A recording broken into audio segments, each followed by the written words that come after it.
সে অনেক দিন আগে গিয়েছিলাম না, আমরা ইয়েতে ডুয়ার্সে বেড়াতে, সেই ডুয়ার্সের ভিডিও।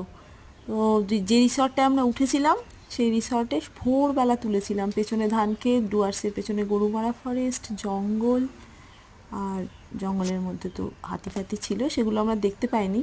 তবে কুয়াশা ছিল বলে কাঞ্চনজঙ্ঘাটাও দেখাতে পাচ্ছিলাম না। কুয়াশা না, মানে মেঘ ছিল তখন।